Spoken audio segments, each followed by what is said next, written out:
नमस्कार सबैजनालाई। आज छ N4 लेसन 27 पार्ट 1 छ।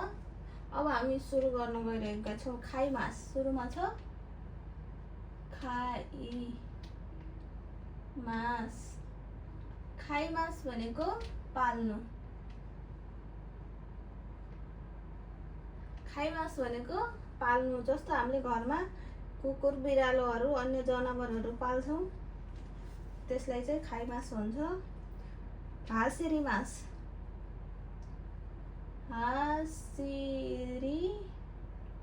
हासिरी मास। हासिरी मास भनेको दौडिनु दगुर्नु।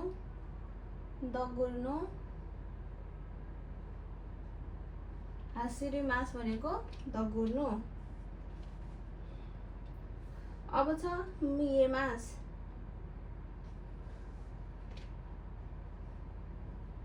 मिए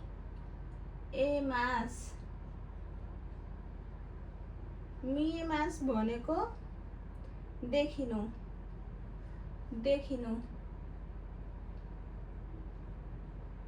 मिए मास भनेको देखिनु। जस्तो हिमालहरू देखिनु, पारी गाउँहरू देखिनु, पहाडहरू देखिनु। देखिनुलाई चाहिँ हिमाल भन्छ। हिमाल रे मिए मास भन्छ। सरी, मिए मास भनेको देखिनु, देखिन्छ।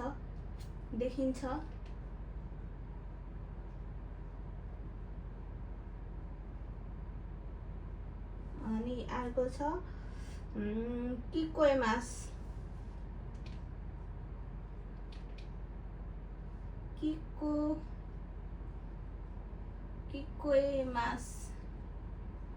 किकोए मास भनेको सुनिन्छ।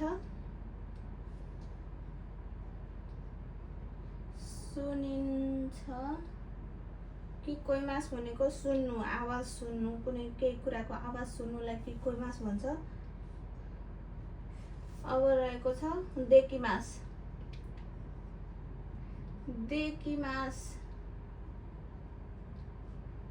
मास भनेको बन्छ।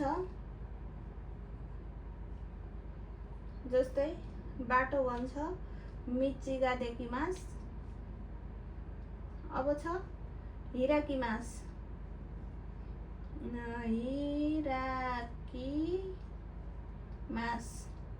हिराकी मास भनेको के हो भने खोल्नु। हिराकी मास भनेको खोल्नु। जस्तो कक्षा कोठाको ढोका खोल्नु। अब अर्को रहेको छ सिनपाई।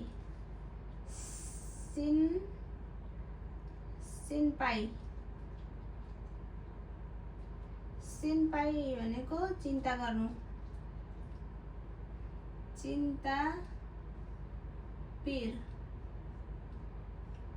चिन्ता पिर भन्ने बुझिन्छ।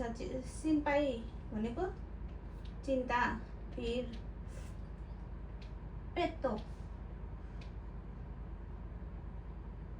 पेत्तो भनेको घरपालुवा जनावर।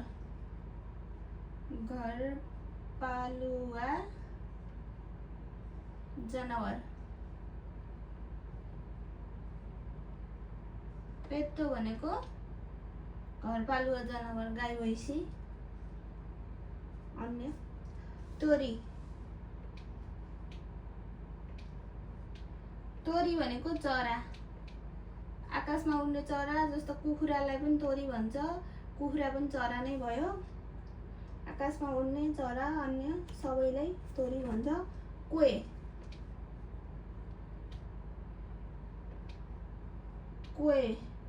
कोए भनेको आवाज, भोइस। आवाज हैन, आवाज हो के आवाज लेखिन्छ। आवाज। कोई भनेको आवाज, स्वर। कोई भनेको आवाज, स्वर। नामी भनेको नामी। अब छ नामी भनेको समुद्रिक छाल।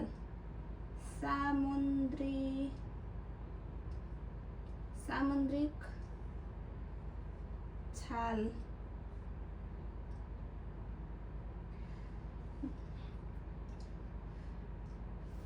नामी भनेको सामुद्रिक छाल। अब छ हानाबी।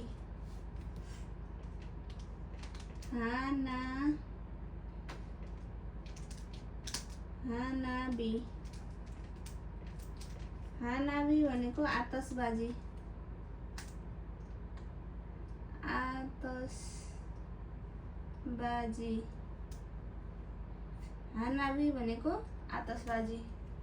अब यहाँ यसमा चाहिँ यति नै अटायो। अब नबुझेमा दोहोऱ्याइ तेह्राइ हेर्न सक्नुहुन्छ अनि बुझिन्छ मजाले।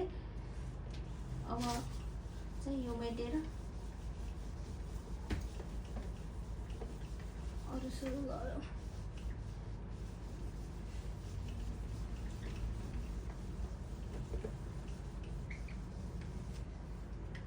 हानाबी। अब रहेको छ दौगु।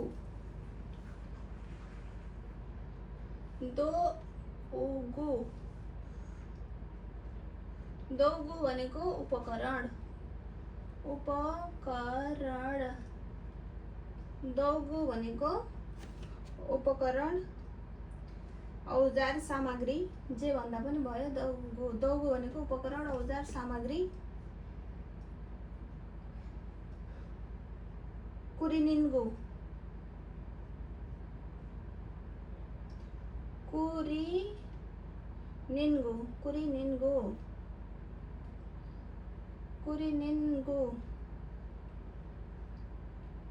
कुरिनिन्गु भनेको ड्राई क्लिनिङ। ड्राई क्लिनिङलाई चाहिँ कुरिनिन्गु भन्छ। ड्राई क्लिनिङ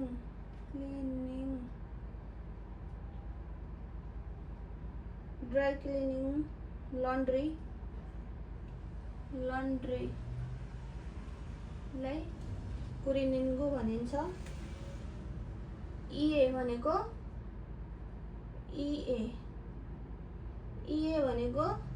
घर। घरलाई चाहिँ इए भन्छ।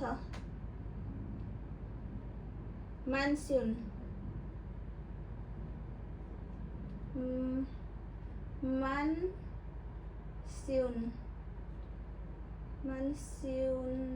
यो चाहिँ सानो इ हुन्छ। मान्स्युन भनेको भाडामा दिनको लागि बनाइएको घर। भाडामा दिनको लागि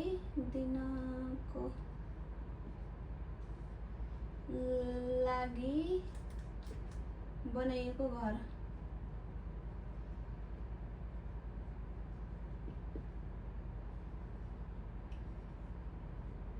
मान्स्युन भनेको भाडामा दिनको लागि बनाइएको घर।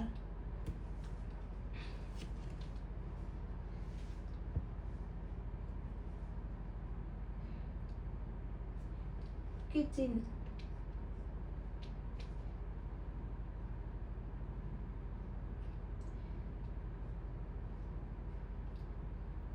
भनेको भान्साकोठा। किचनलाई किचन भन्छ। अब इङ्ग्लिसमा किचन भन्छ भने जापानिजलाई पनि त्यही मिलाएर किचन। भान्साघर, भान्साकोठा,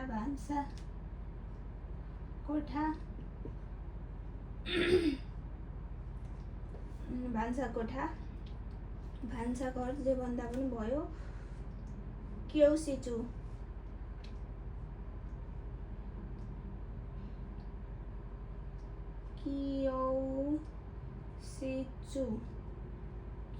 भनेको कक्षा कोठा।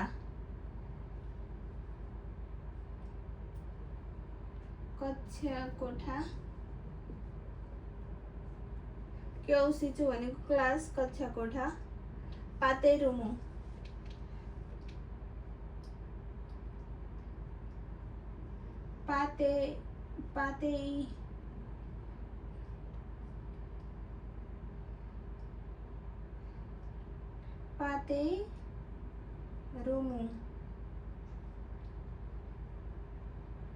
पातेरुमु भनेको पार्टी हल।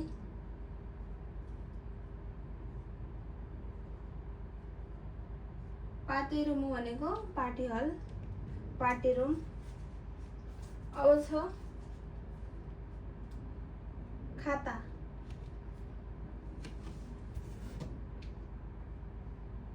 खाता खाता भनेको उहाँ, आनो खाता, आनो उहाँ भन्ने बुझिन्छ। उहाँ, खाता भनेको उहाँ। अब छ को, कोलाई गो, तेन दिएर गो भनेको पछि,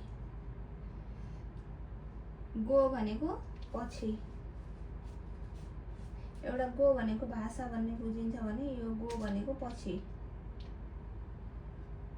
अब सिखा। सिखा भनेको बाहेक, बाहेक। सिखा भनेको बाहेक। अब रहेको छ हो खानु। हो खानु, हो खानु भनेको अरू अन्य अर्को, अरू अन्य अर्को जे भनेर बुझ्दा पनि हुन्छ। हो खानु भनेको अरू अन्य अर्को। ल अब चाहिँ यसमा यति नै रहेको छ। पार्ट 1 मा यति नै भइहाल्यो। अब चाहिँ अर्को 27 लेसनको पार्ट 2 आउँछ। अब नबुझेको खण्डमा यहाँ चाहिँ दोहोऱ्याएर तिराएर हेर्दा चाहिँ मजाले बुझिन्छ है। यति भन्दै बिदा हुन्छु। नमस्कार।